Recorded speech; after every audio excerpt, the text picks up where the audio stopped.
Hi guys! Sa video na to ay isi-share ko sa inyo kung paano nga ba tayo makakasiguro kung yung binili natin na SBG ay isang legit or authentic. Kaya naman kung interesado kayo sa video na to, tara na't panoorin nyo hanggang sa matapos. So itong pinili ko nga pala guys ay ito yung trial pack lamang. So para doon sa mga kagaya ko na ang gusto ay trial pack lamang ay ito ngayong hanapin nyo itong SBG on the go. Meron na nga itong laman na 12 pieces or 12 sachets. Tapos, bago ko nga binuksan ay hinanap ko nga muna dito sa harapan at likod kung meron nga bang nakalagay na authentic or sign man lang.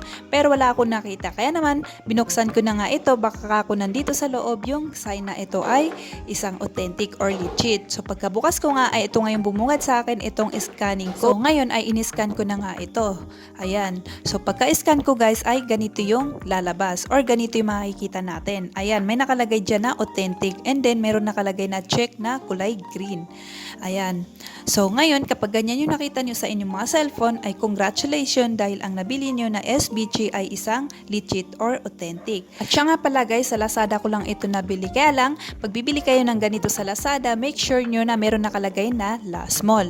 Huwag na huwag kayong bibili doon sa walang nakalagay na last mall kasi napakarami nang gumagawa ng ganito na peke. So yun, so sa susunod na video guys ay magbibigay naman ako ng review kung ano nga ba yung lasa nito para doon sa mga curious na hindi pa natitikman yung lasa nito at magbibigay din ako ng review kung ano nga ba yung naging effect nito sa akin. So hope ay nakatulong tong video na to sa inyo or sana ay manatutunan kayo sa video na to. Please give it a thumbs up kung nagustuhan yung video na to and subscribe sa aking channel para updated kayo sa bago pang i-upload ng mga video dito sa aking channel. Thanks so much for watching!